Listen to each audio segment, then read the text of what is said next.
Imagine this, two incredibly talented women from different worlds crossing paths and creating a musical masterpiece. They were poets, dreamers, and artists whose voices and words captured hearts. Together they seemed unstoppable, but behind the spotlight, loyalty and respect were one-sided, and betrayal was brewing. This is the story of the rise and fall of Floetry, a duo that revolutionized British R&B. What really happened between them? Let's unravel it all. Natalie Stewart, known as the Floacist, and Marsha Ambrosius, called the Songstress, joined forces in the late 1990s to form the British R&B duo Floetry. Though they came from different worlds, their shared passion for music brought them together in an unshakable bond, or so it seemed. Natalie was born in Germany to Jamaican parents, and her upbringing was shaped by constant relocation. Still, the rich Jamaican culture remained a consistent thread in her life. On the other hand, Marsha was born in Liverpool, England, into a family where music was more than just a pastime. It was in her blood. Her father played in a band and her mother was a singer in a girl group. As a child, Marsha would dive into her mother's vinyl collection, losing herself in the sounds of Queen Duran Duran and Sly and the Family Stone. Marsha's father was also a basketball coach, which gave her a love for the sport and a strong sense of teamwork. This set the stage for the duo's first meeting on the basketball courts of London. Initially rivals, the two quickly bonded over their love for poetry and music. One fateful day, Marsha approached Natalie, who was part of a performance poetry group, about adding poetry to a song she was working on. That song, Fantasize, turned out to be magical. When they performed it live, the audience's reaction made it clear they had something extraordinary.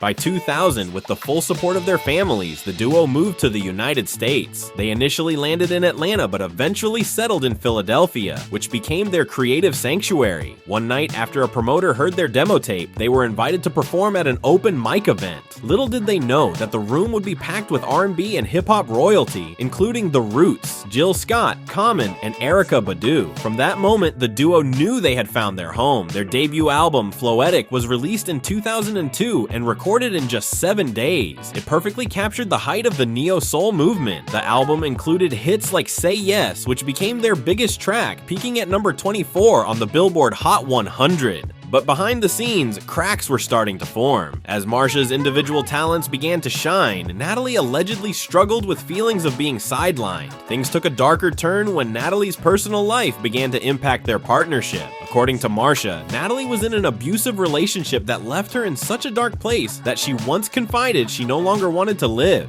But instead of seeking help, Natalie insisted that Marsha keep her struggles a secret, even from her family. To make matters worse, Natalie started to distrust their management team and appointed her boyfriend as her manager. He demanded a solo deal for Natalie, threatening that she would walk if the label didn't comply. The label didn't budge, and tensions within Floetry reached a breaking point. Marsha also recalled moments of betrayal that cut deeply. Early in their career, Natalie had chosen a manager who had previously been romantically involved with Marsha. This led to conflicts, including a painful miscarriage for Marsha, which Natalie reportedly dismissed. Even after reuniting for a tour in 2016, old wounds reopened. Marsha overheard Natalie making disparaging comments about her past relationships, even joining in on the locker room talk with their male colleagues. For Marsha, this was the final blow to a friendship that had already been hanging by a thread. Life after Floetry. After their split, both women pursued solo careers. Natalie released several albums, including Floetic Soul in 2010 and Floetry Rebirth in 2012. Marsha, meanwhile, found success writing for major artists, including Michael Jackson. She wrote his 2002 hit Butterflies. By 2018, Marsha released her third solo album, Neela, named after her daughter. Natalie, on the other hand, formed a musical duo with her husband, Robbie Maddox, and continued exploring her artistry.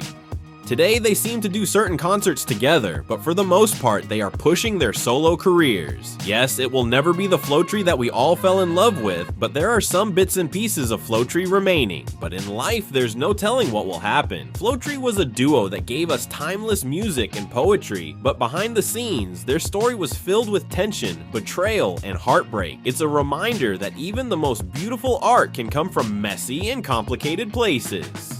Thanks for watching. If you loved this dive, don't forget to like, share, and subscribe. Did you see the split coming, or were you shocked by the drama? Let us know your thoughts in the comments below.